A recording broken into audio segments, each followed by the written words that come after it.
समादरणीय धार्मिक सज्जन वृंद,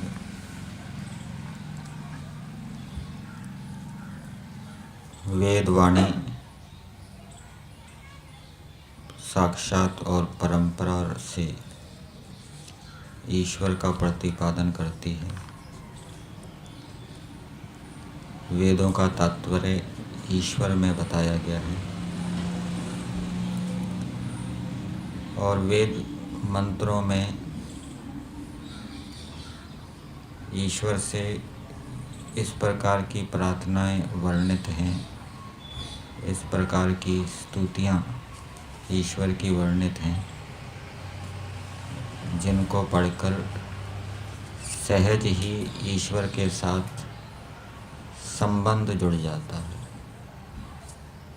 जैसे मनुष्यों के साथ हमारा संबंध जुड़ता है, उनके साथ हम बातचीत करते हैं, वैसे ही ईश्वर भी हमें एक चेतन तत्व के रूप में, माता पिता के रूप में, संबंधी के रूप में, घनिष्ठ के रूप में प्रतीत होने लगता है।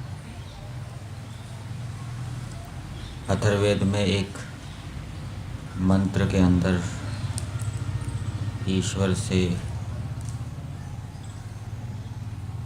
कामना की गई है, उपमम राधम आशक्यम,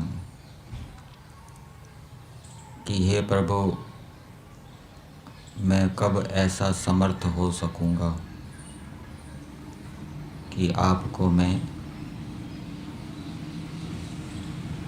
अनुपम भेंट अर्पित कर सकूं, ऐसी भेंट मैं अर्पित कर सकूं जिसको किसी ने पहले नहीं दिया है, ऐसी कामना।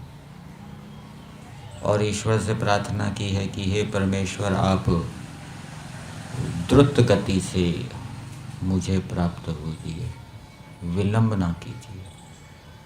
महर्षि दयानंद जी ने आर्य विनय में लिखा है ना कि आप शीघ्रता से हमें प्राप्त होइए, यदि थोड़ा भी विलंब हो जाएगा तो हमारा कोई ठिकाना नहीं रहेगा। ये भी आपको ऐसी प्रार्थना वेद मंत्रों के अंदर मिलेगी, ठीक है।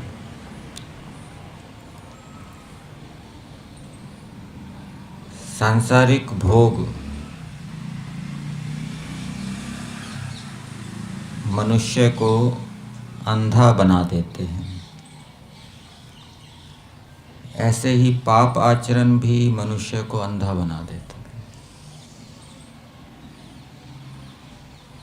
वेद के अंदर बताया है, अंधा तमांसी दुखिता।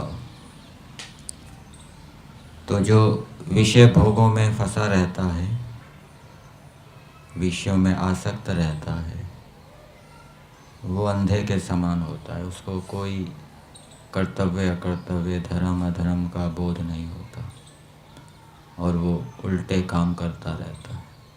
इसी प्रकार से पाप आचरण करने से भी व्यक्ति की बुद्धि क्या है, नष्ट हो जाती है, अंधा हो जाता है। वो उसको बोध नहीं रहता क्या करना है, कैसा बोलना है, किसके साथ कैसा व्यवहार करना है।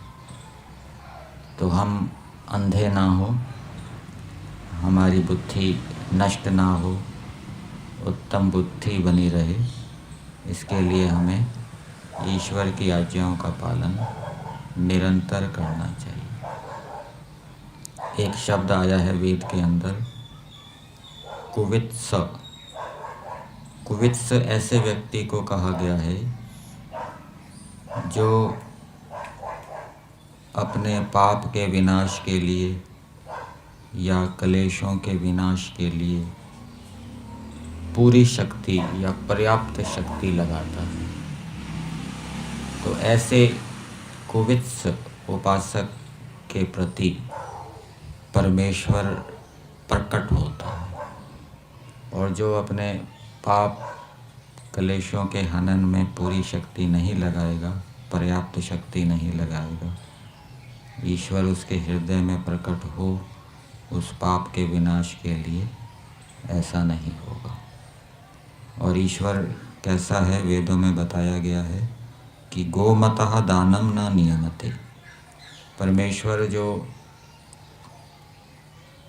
पृथ्वी आदि संपत्तियों का दान देता है अपने भक्तों को, अथवा इंद्रियों की शक्तियों का जो दान देता है, अथवा वेद वाणियों का जो ज्ञान है उसको दान के रूप में देता है, उसका वो नियमन नहीं करता, अर्थात प्रभुत दान देता है।